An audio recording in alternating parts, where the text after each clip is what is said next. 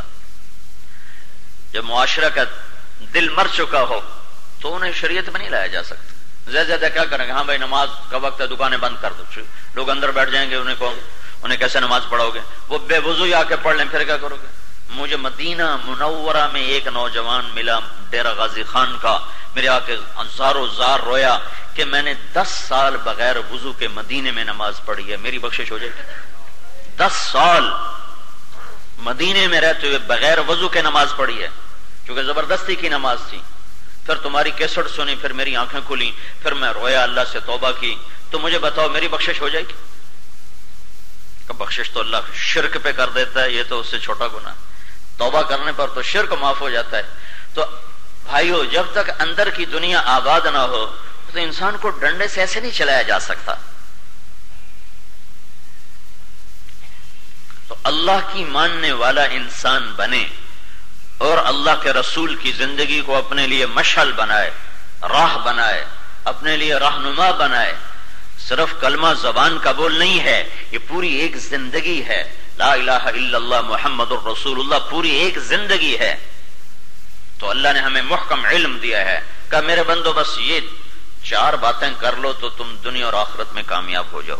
4 باتیں مجھے دے دو، تم اپنے علم پہ نہ چلو، جو میں کہتا ہوں وہ کرو، ورنہ تم ناکام ہو جاؤ گے۔ ناکامی کا ہم مفہوم سمجھتے ہیں تجارت میں فیلئر، تعلیم میں فیلئر، سیاست میں اس کی کیا زندگی ہے، اس کی کوئی زندگی ہے، ناکام زندگی ہے، اس نے بڑی بھرپور زندگی گزاری، کسی مرنے والے کیوں اس نے یہ بنایا، اس نے وہ بنایا، اس نے یہ کیا، اس نے وہ کیا، یہ ہماری تعبیر ہے۔ یہ نوجوان بیٹھے ہیں، یہ اگر ڈگری لے لیں گے تو کہ ہم کامیاب ہو گئے، اگر جاب مل جائے کہیں گے ہم کامیاب ہو گئے، یہ تاجر کی تجارت چل جائے، اس کا بچہ اس کی سیٹ سنبھال لے اور اس کا کاروبار سنبھالے گا، بس ٹھیک ہے ساڑھا کم بن گیا۔ یہ سارے بڑے چھوٹے مفہوم ہیں۔ اللہ کا راضی ہونا کامیابی ہے اور اللہ کا ناراض ہونا ناکامی ہے۔ وَرِضْوَانٌ مِّنَ اللَّهِ اکبر، اللہ کا راضی ہو جانا سب سے بڑی کامیابی ہے۔ اور پھر اس کی دوسری تعبیر، مَن يُطِعِ اللَّهَ وَرَسُولَهُ فَقَدْ فَازَ فَوْزًا عَظِيمًا، جس نے اللہ اور اس کے رسول کی اطاعت کی وہ بہت بڑا کامیاب ہوا، بہت بڑی کامیابی لے گیا۔ اسی کا تیسرا مفہوم، فَمَن زُحْزِحَ عَنِ النَّارِ وَأُدْخِلَ الْجَنَّةَ فَقَدْ فَازَ، جو جہنم سے بچ کے جنت میں چلا گیا یہ کامیاب ہے۔ تو کامیابی کا سارا جو مضمون اللہ بیان کرتا ہے نا، مفہوم، وہ ہیر پھیر کر اللہ کے گرد گھومتا ہے۔ اللہ کا راضی ہونا یہ کامیابی۔ اللہ کیسے راضی ہوتا ہے؟ جو اس کی اور اس کے رسول کی مانتا ہے تو اللہ تعالیٰ اس سے راضی، تو وہ کامیاب۔ اللہ جب راضی ہوتا ہے تو وہ کیا کرتا ہے؟ وہ ہمیشہ کی زندگی جنت عطا فرماتا ہے۔ تو جو جہنم سے بچ کے جنت میں چلا گیا وہ کامیاب۔ ناکام کون ہے؟ قل ان الخاسرین الذین خسروا انفسهم واهلیہم یوم القیامہ الا ذلک هو الخسران المبین، بتا دو ساری دنیا کے انسانوں کو کہ ناکام وہ ہیں جو قیامت کے دن جہنم میں جا گریں گے، یہ ناکام۔ جو اپنے سب اہل و عیال سمیت جہنم میں جا گریں گے یہ بڑے ناکام ہیں۔ ان کی ناکامی کی کیا شکل ہے؟ اوئے لہم من فوقہم ظلل من النار، ہائے ہائے ان کے اوپر آگ ہوگی، ومن تحتہم ظلل ان کے نیچے بھی آگ ہوگی، ذالک یخوف اللہ بہ عبادہ، یہ وہ ناکامی ہے جس سے تمہیں تمہارا رب ڈراتا ہے۔ یا عباد فاتقون، او میرے بندو اب ڈر بھی جاؤ، اب تو ڈر جاؤ، اللہ کا اعلان ہے، اللہ کا اعلان ہے۔ تو اللہ کا علم ثابت اور سچا اور راسخ اور کامل اور بے بدل اور اٹل، انہ لقول فصل وما هو بالہزل، یہ سچا اور پکا قول ہے، یہ اٹل قول ہے کہ اللہ کے سامنے جھکو، اپنی منچاہی چھوڑ دو۔ جانور تو غلط چیز قبول نہیں کرتے نا، غلط چیز قبول کر ہی نہیں سکتے، لیکن انسان غلط قرآن بھی سن سکتا ہے، میوزک بھی سن سکتا ہے، نہ قرآن سنتے ہوئے پردے کھلیں گے، نہ گانا سنتے ہوئے پردے پھٹیں گے. یہ نظر جھکا بھی سکتا ہے، اٹھا بھی سکتا ہے. نہ نظر اٹھانے سے کوئی آنکھوں میں تیر آئے گا، نہ نظر جھکانے سے کوئی نظر زیادہ تیز ہو جائے گی. یہ سود کی روٹی بھی کھا سکتا ہے، حلال کی بھی کھا سکتا ہے. نہ سود کی روٹی کڑوی ہوگی، نہ حلال کی روٹی میٹھی ہوگی. یہ زبان سے جھوٹ بھی بولتا ہے، سچ بھی بولتا ہے، گالی بھی دیتا ہے، دعا بھی دیتا ہے. زبان اپنا کام کرے گی، لیکن ایک کمپیوٹر اپنا کام کر رہا ہے اور اوپر والا نہ سویا ہے، نہ غافل ہے، نہ تھکا ہے، اور وہ اعلان کرتا ہے وَلَا تَحْسَبَنَّ اللَّهَ غَافِلًا عَمَّا يَعْمَلُ الظَّالِمُونَ. بتا دو میں تمہارے ظلم سے غافل نہیں ہوں، دیکھ رہا ہوں. یہ جزا سزا کا جہان نہیں ہے، یہ جزا سزا کا جہان نہیں ہے، یہ امتحان کی جگہ ہے. امتحان. یہاں تم پیپر دے رہے ہو، پیپر. یہ آئیڈیل ہوم نہیں ہے، یہ آئیڈیل کالونی نہیں ہے. ایک جگہ سے میں گزرا تو لکھا تھا آئیڈیل کالونی. میں کہ بڑے کمل ہیں، دنیا جو بڑا ہی کھلوتے ہیں آئیڈیل کالونی. دنیا ٹیسٹ پیپر ہے، یہ آئیڈیل ہوم نہیں بن سکتا. پیپر ہے، پیپر. امتحان کے کمرے میں تمہیں کون سہولتیں دے گا؟ وہ تمہیں ٹارچر دے گا، سوال الٹا کر کے پیش کریں گے کہ سیدھی بات کو بھی الٹا کے پیش کریں گے. آپ اسے سیدھا کرو، اس میں سے صحیح مطلب نکال کے ہمیں بتاؤ. تو اس زمین آسمان یہ اللہ نے امتحان کے لیے بنایا ہے، یہ جزا سزا کی جگہ نہیں ہے. یہاں نبی سولیوں پہ چڑھا دیے گئے، آروں سے چیر دیے گئے، گلے کاٹ دیے گئے، اور میرے اللہ کا آسمان بھی کھڑا رہا، زمین بھی بچھی رہی، ہوائیں بھی چلتی رہیں. کچھ نہ ہوا کہ یہ امتحان ہو رہا ہے، پیپر ہو رہا ہے. میرے محبوب کا خاندان سب سے عالی خاندان. اللہ کے رسول نے فرمایا اللہ نے آدم کی ساری نسل میں سے عربوں کو چنا، پھر عربوں میں سے اللہ تعالیٰ نے مضر کو چنا، پھر مضر میں سے اللہ تعالیٰ نے قریش کو چنا، پھر قریش میں سے اللہ تعالیٰ نے ہاشم کو چنا، پھر ہاشم میں سے اللہ نے میرا انتخاب کیا. میں کائنات میں سب سے اعلیٰ نسل ہوں، عالی حسب ہوں. مجھ سے بڑا نسب کسی کا نہیں ہے، مجھ سے بڑا حسب کسی کا نہیں ہے.